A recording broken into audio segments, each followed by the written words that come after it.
Assalamualaikum warahmatullahi wabarakatuh. Pelajaran selanjutnya tentang cinta yang bisa kita ambil di kisah cinta Khosrow dan Shirin.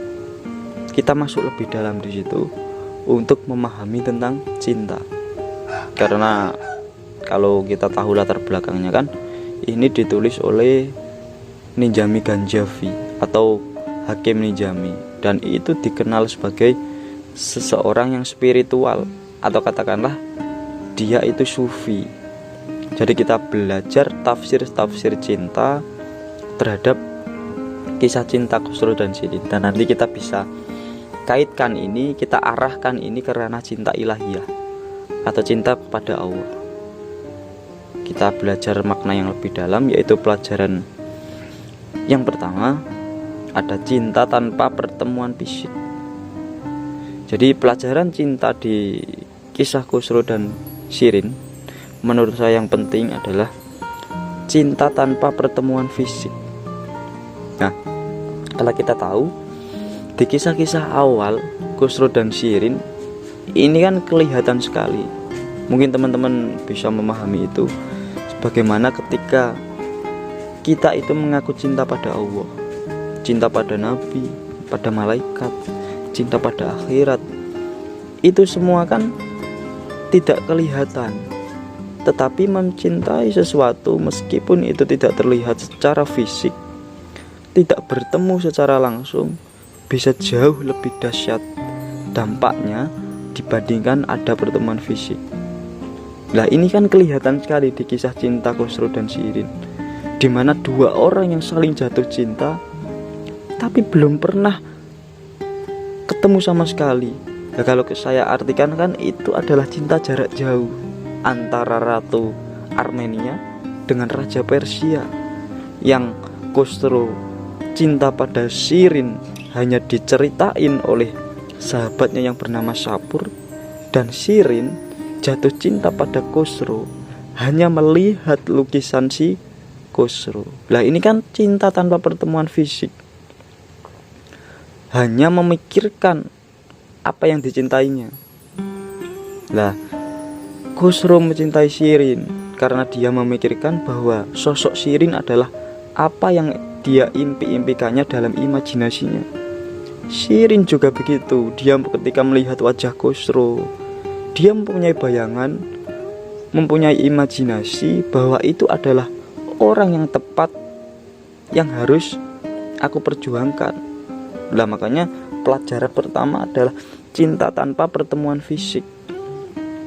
Jadi mungkin teman-teman bisa menerapkan dalam kehidupan. Mungkin kok ada dari kita situasinya seperti itu. Mungkin kita kenal dengan seseorang tapi bukan lewat dunia langsung. Kan banyak sekarang di dunia teknologi misalnya. Kalau zaman sekarang itu bukan sesuatu yang tidak mungkin. Bahkan katanya Hakim Nizami, cinta tanpa pertemuan fisik adalah sesuatu yang sangat mungkin. Dari gambaran awal dari kisah Khosrow dan Shirin itu menunjukkan bahwa ketika mereka belum pernah bertemu, itu betapa menggebu-gebunya mereka ingin segera bertemu. Meskipun sebelumnya kan belum pernah bertemu secara fisik. Nah, ini kalau kita tarik ke ranah cinta ilahiyah, cinta pada Allah, kan juga begitu. Kalau kita memang benar-benar cinta pada Allah, cinta sejati pada Allah, kan tidak harus menunggu bertemu secara fisik. Tapi saat ini juga kita bisa bangun cinta itu. Kita tumbuhkan rasa cinta itu dalam kehidupan kita sehari-hari. Nah, ini pelajaran menurut saya yang sangat penting, bahwa cinta itu bisa tumbuh dengan luar biasa meskipun tanpa adanya pertemuan fisik. Justru malah di situ ada rasa kerinduan yang dalam.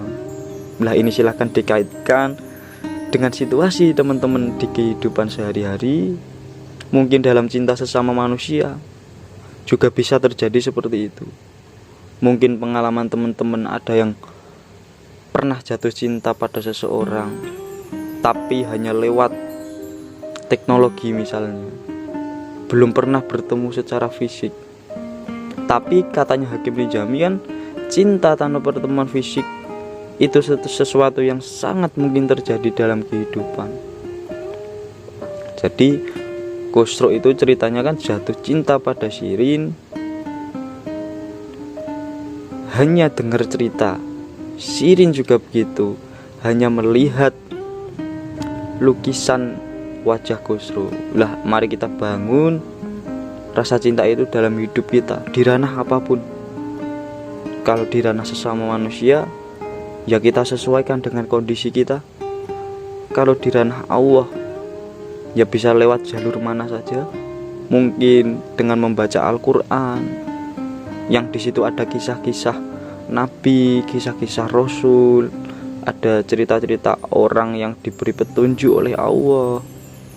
Ada cerita bagaimana Allah itu yang maha penyayang, yang maha pengasih, yang maha bijaksana di situ kepada para hambanya. Lah, itu kan mirip sekali dengan cerita Khosrow dan Shirin, dimana ketika Sapur hanya bercerita pada Khosrow tentang Shirin, sebagaimana Shirin jatuh cinta pada Khosrow hanya melihat lukisan si Khosrow. Lah, ini kan bisa kita cari dalam kehidupan kita masing-masing. Jadi ketika melihat indahnya alam semesta ini, di situ ada wujudnya Allah, ada kehadiran dari Allah. Jadi apapun pelajaran yang bisa kita kaitkan, kalau bisa itu harus kita kaitkan kepada Allah. Apapun itu, mungkin kita cinta sesama manusia, kita mencintai seseorang dengan tulus, antara laki-laki dan perempuan, tapi tetap saja pada akhirnya adalah untuk menuju cinta pada Allah. Lah, mari kita cari itu di kehidupan kita. Mungkin teman-teman punya pengalaman yang lain, silahkan dicari, dan jangan lupa untuk diterapkan dan dikaitkan dengan cinta kepada Allah, agar hidup kita ini lebih terarah. Dan apapun yang kita lakukan, semoga nantinya diridhoi oleh Allah Subhanahu wa Ta'ala.